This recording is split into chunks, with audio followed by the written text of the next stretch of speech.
मौलवी भी तो दीन को ही बेच रहा है। नमाज पढ़ाना सवाब का काम है, पैसे क्यों लेते हैं? अजीब बात कर रहे हैं आप। मौलवी नमाज पढ़ा रहा है, सवाब का काम है, तो मौलवी फ्री करे, दीन बेच रहा है, पैसे अगर ले रहा है तो भाई कुरान पढ़ना पढ़ाना सवाब का काम है ना। तो जो कुरान छापने वाली कंपनी है वो फ्री में तो नहीं देती है आपको कुरान, वो पैसे लेती है, वो कागज के पैसे लेती है, वो छपाई के पैसे लेती हैं।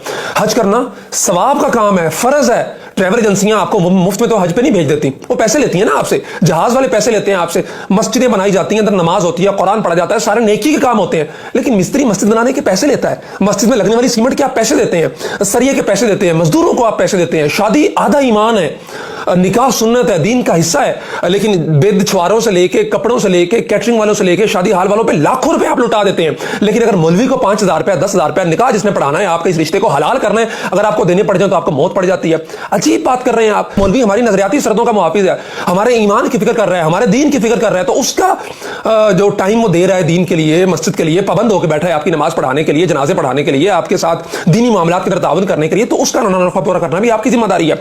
15-20 साल मौलवी बेचारे को हो गए, 15,000-20,000 रुपए तनख्वाह पे जो है ना वो नमाजें पढ़ाते हुए, आपकी दीनी जरूरियात का ख्याल करते हुए, अगर उस बेचारे ने तंग आके महंगाई के हाथों कह दिया आपको कि यार कोई तनख्वाह बढ़ा दे, तो फौरन आपके मुंह पे आ जाता है कि जनाब ये दीन को बेच रहा है। अजीब बात है, बाकी किसी को नहीं आप कहते हैं। तो इस रविश को बदलना होगा।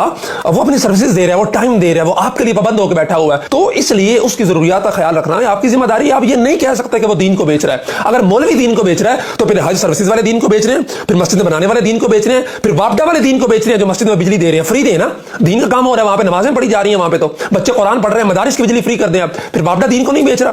फिर ये शादियों वाले, कैटरिंग वाले, शादी हॉलों वाले और दीगर साजो सामान तैयार करने वाले दीन को नहीं बेच रहे हैं। एतराज सिर्फ मौलवी पे इसलिए कि मौलवी कमजोर है।